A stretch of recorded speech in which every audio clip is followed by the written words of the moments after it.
Hey everyone, I'm back with another little video here. I just wanted to update. So I saw Zootopia 2 twice now. I saw it last week when it came out, and this week again today. I usually always see a movie twice if I, sorry, excuse me, if I really, really love it, and I did. See, I'm wearing the shirt there. And I have another one I wore last week that's with Nick, Judy, and Gary. You've probably seen the posters, you know what it means. But anyway, and the back of the shirt has all the characters on it. If you've seen the shirt, you probably know what it is. But anyway, I'm going off topic. Anyway, so I said I really enjoyed the movie. I don't know if it's better than the first one. It's right up there with the first one. I really, really enjoyed the animation, the heart, the humor. I was surprised at how dark it got in certain scenes. I know a lot of people say, oh, Disney isn't as dark anymore. I don't know, because this had quite a few dark scenes in it. Like, it had murder in it. It had on-screen deaths, near on-screen death, well, a couple more so.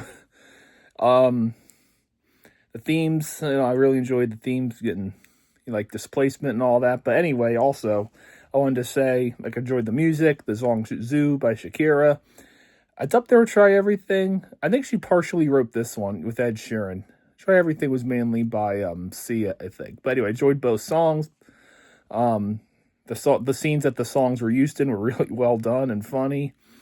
And also this movie, I was surprised, like, some of the outfits the characters wore. Like, I don't know, it's kind of suggestive, a few scenes. Like, a scene where female zebras were, like, bikinis, which is really weird, but yet pretty funny.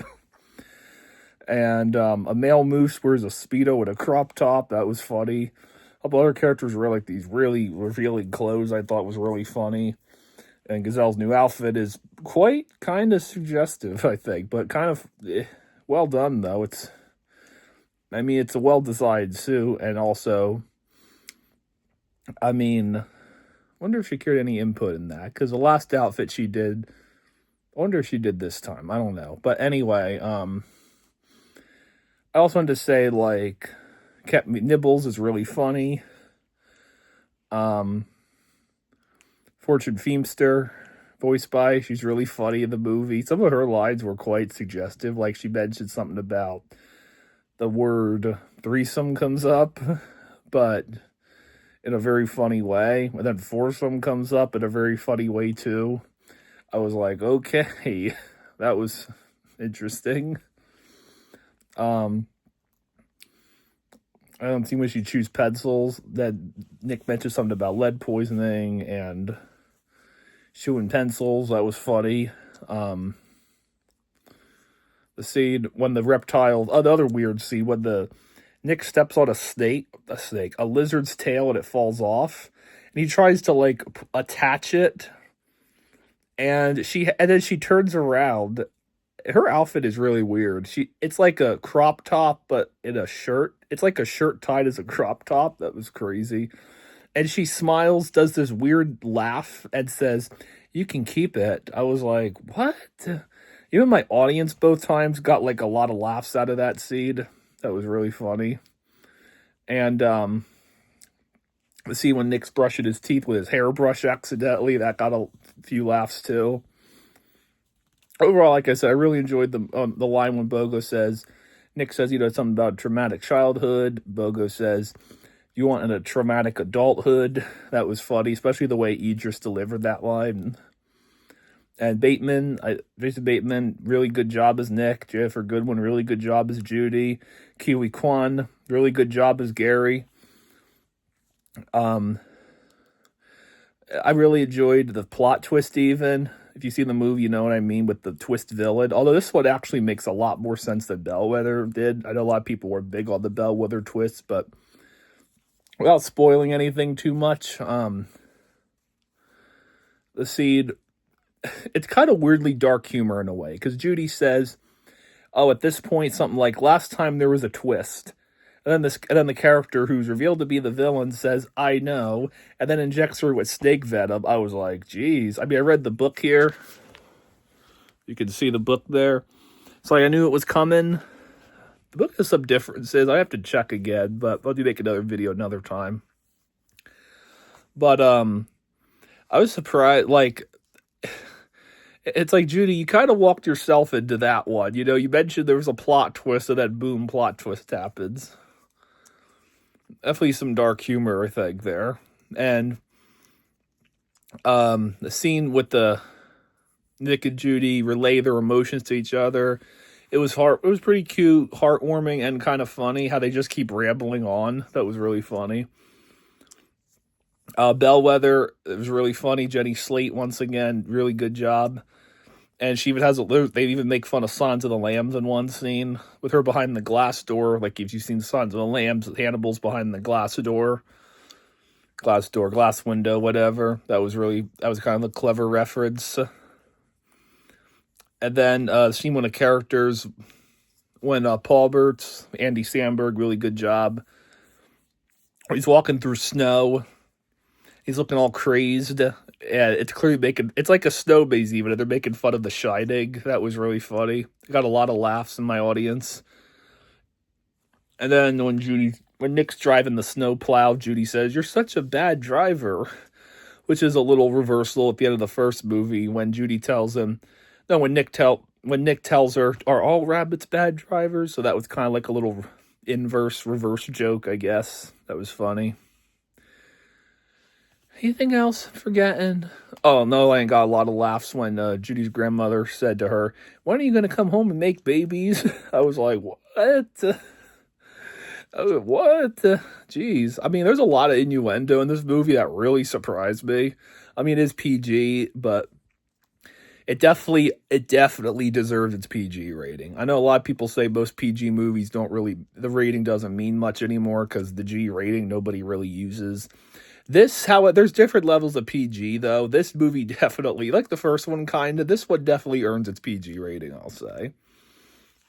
And even one other scene, especially like some mild language. One scene I was not expecting when they make fun of someone's hustling. Ugh. Somebody's what's that word called? Not hustle. Heckling Nick. And he says, "What does the fox say?" And then this other one chimes in and says, "You suck." That got a lot of laughs. A little reference to that Elvis, whatever I saw. What does the fox say? That was really funny, unexpected. And overall, like, I really enjoyed the movie. The ending, without spoiling, was pretty heartwarming, and there's an after credit scene that's really good too. It definitely, even the ending of this movie and this one, it definitely hints, without doing it too much though, with Nick and Judy's relationship. I think it really elevates it. I don't know, some people say it doesn't, but I think, no, it definitely does. I don't know if I read that right, but it definitely, both ending and the after credit scene, definitely, without spoiling too much, it really, I think, progresses their relationship. And it's left to interpretation, but at the same time, you could argue it kind of doesn't very heavily imply that they may be more than friends at this point, just by the way the scenes happen without saying it. Like, what are they called? Less say the better. Show don't tell. Something like that, they say. Even one scene, Clawhauser says, "Oh, Nick and Judy are at the dock with their baby." That was really funny. Especially Nate Torrance does really good. It's Clawhauser. Of course, the joke is it's not their baby. It's really Fiddick in disguise as the baby, like in the first movie. And rest in peace, Tony Lister. He just had 2 words, I think, in this movie. Toot toot, he says. But I like how he died. I mean, sadly, Tony passed away, as you know, in late 2020 from COVID, I think. I don't know. I forget exactly what he died from. But the as the credits near the end, they do have a dedication to him, which was nice. Anyone else I'm missing? Overall, the main cast, I think. Oh, Macaulay Culkin. He's one of the Lynxes. He was really good. I forget who's the guy that does the main villain, the main Lynx villain. I forget the name. It's not one I've seen a lot. I'll have to look up. Anyway, I mean, like I said, I really enjoyed this movie. on those, laughed at people laughed at when they mentioned the seal not wearing pads. So that was funny.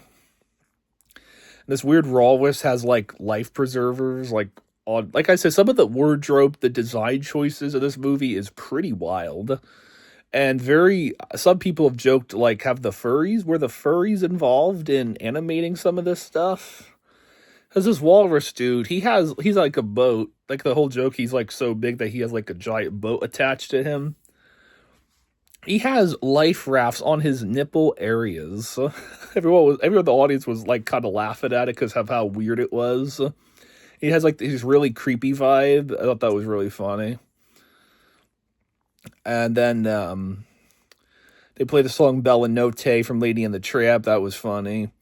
Ratatouille's in the movie. Remy, I think his name is. He appears under a lion hat, a chef hat. I forget the name of it. The raccoon says, "I knew it." That was funny. The therapy scene. Oh, Quinta Brunson. She's really funny. Did you know her from from the popular show Abbott Elementary, ABC? She has like this deadpan sense of humor to her. How she says, like, notice how Judy didn't let her partner Nick talk. She taps her foot when she's nervous. Her emotionally insecure partner Nick. She's kind of roasting him, and that was really funny. And then Karen and Joel, the honey badger and deer, wrestle around. That was funny. Well, the trailer's different. At the end, she says, the scene of the trailer, she says, "Someone get the hose." In the movie, she says, safe word is coconut. Why they change it? I would have kept the hose line. I thought that was funnier. But anyway. Even the scene when the house is breaking apart, they say Judy and Nick cry out to each other as the house splits apart. No. I don't know why they didn't keep it. Maybe they thought it would have been too, I don't know, maybe on the nose, like the relationship's fracturing at that point. They thought it would have been too on the nose, maybe a little too dramatic. But, yeah, a lot of some trailers have scenes that aren't in the movie. The dialogue's different. Oh, and the character Jesus, voiced by Danny Trejo. I didn't even recognize it was him. I like the scene when Nick and Judy, when he plays a prank on him to eat the worms, and they have like their expressions are so funny. They're like real disgusted, like as they try to eat the worms. Like you could tell it's definitely gross. And then Jesus says, "Hey guys, they ate it." Everyone laughs. It's a prank. That was really funny. And then Jesus, when he runs across the water, he makes like this weird sound as he's running. He goes like, like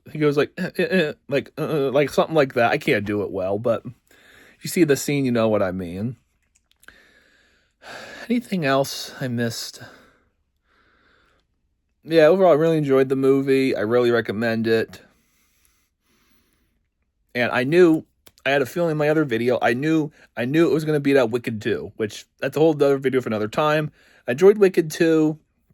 I thought it was better than the first. It wrapped the story up nicely. Though Wicked's not really my cup of tea anyway. Although I probably would prefer this over the first one. I thought it moved at a better pace. But again, the songs I wasn't big on. Acting was fine. Effects were fine. I just was weird. I just thought it was weird some of the decisions they made. And they said, I guess Wicked's not really canon to the original Wizard of Oz story. Fine. I mean, it is what it is. I know Wicked has a lot of big fan base, but like I said, I think Zootopia, as I said in the other video, it has a much bigger fan base. I mean, Zootopia, it's more of a family movie, a family kid movie. Wicked, while both movies are PG, Wicked's not really a family kid movie. It's more like how do I say it? I think it has more of a woman audience, they say. I don't know if that's right, but correct me if I'm wrong. That's what I've always heard anyway. A female empowerment movie, fine. Zootopia, it's more like I say, it's more, with a talking animal movie, Disney movie. That's more of an appeal, a family and kid appeal there. And Disney, for a lot of Disney fans too, we'll definitely watch it. Especially, like I said, the wait after the movie, because I said the original came out in 2016, 9 years ago. There's a nostalgia factor there. So a lot of people or kids that grew up with the first one are now in their teens or adult years now. I know, it's crazy. I was only in my third year of college when it came out. Now I'm 4 years removed from graduating. It's crazy. But as I said, I knew Zootopia. I said even Zootopia 2 got a lot higher reviews than Wicked 2 did. That probably helped. And overall, like I say, I think Zootopia 2, it just had a bigger appeal there. More of a general audience. Like I say, more of a... And I'm just repeating myself. I don't care. It has more of a family, kid appeal. Like I say, Disney talking animal movie, anthro movie, you know. That's very popular with a lot of Disney and kid fans, parents too. Like I say, more family-oriented the movie is. Wicked's not... I mean, like I say, kids probably could watch it, but it's not really geared towards them, Wicked. I say it's much different audience, so... I called it, though. I said, especially Wicked came out November... What was the date it came out? November 21st. Zootopia came out the following week, Wednesday, November 26th, right before Thanksgiving. So that had a benefit, too, which... Good idea, Zootopia. That was a good call. Because over Thanksgiving weekend, more kids are off from school. They had that Wednesday night before. Like I say, off from school. Parents can get off from work, maybe, depending on certain things. So it had the longer weekend to go off of. And even both times I saw Zootopia, this is the second weekend, and it was very busy. My auditorium was still. It had like 40 people in it. Last week was a smaller auditorium, but it was still very packed. And it was very packed again. This other theater, I was in, I said different auditorium, but it was still busy for this movie. And filled with kids and adults. I said, I just knew it was going to make more money than Wicked, too. And I enjoyed Zootopia 2 more. They said Wicked, it's fine for what it is, but I like Wizard of Oz, but I don't know, Wicked's just not... I get why there's appeal, but it's not really my cup of tea, and that's, I say, maybe partially why Zootopia 2 made a lot more money, a lot higher receipt. Well, last year Moana 2 made a lot more money too, and that only got mixed reviews. Same thing, came out Thanksgiving weekend. That was supposed to be, I guess, a mini-series they stitched together as a movie. Hey, it paid off, made over $1 billion, so... Worked out still, even though they got mixed reviews. People still showed up to see it. And that also had like a post-credit scene that set up another movie like this one does. Although they probably will do at least... As in 2022, Zootopia had a mini-series on Disney Plus called Zootopia Plus. They're probably going to do that in the meantime. Like, it's just too popular of a brand not to... I mean, they're going to do a third movie probably. That's probably going to happen later on. But in the meantime, I think they're going to at least do miniseries, more of the miniseries or shorts. Because Disney, Pixar's done many shorts, many miniseries for many of their properties. Like Monsters, Inc., Zootopia, I said, Inside Out. What else did they do? I know they've had shorts, Frozen shorts they've had. So I definitely think before a third movie, they're definitely going to do shorts or more of the miniseries in the meantime. Like I said, it's just way too popular not to do anything going forward. And how well received this movie is. It's probably going to do over $1 billion. It's already had over 600 million, like last weekend, Thanksgiving weekend, but over like 556 million worldwide, which is absolutely crazy. There's my hat. Whatever. I mean, that is utterly crazy. I had a feeling they were saying we make over 500 million. A lot of people thought that was an exaggeration for some reason, but no, it wasn't. No, it wasn't. It's probably going to hit $1 billion like the first one did 9 years ago. And I say, we'll see what the future holds. Anyway, oh wow, I've been going for 20 minutes already. Can't believe that. I want to say. Oh, in this movie, I forgot to mention. I like Nick and Judy's new wardrobes. You can see here, even have little stuffed plushies of them here. Can you see them? They're Gary, Nick, Judy. I always love whenever new seasons or movies have new wardrobes for the characters, especially the main characters, and mixes things up a bit. But anyway, guys, that's all I'm gonna do here. I've been going on. I'm gonna wrap this up now. Catch you guys later. Bye.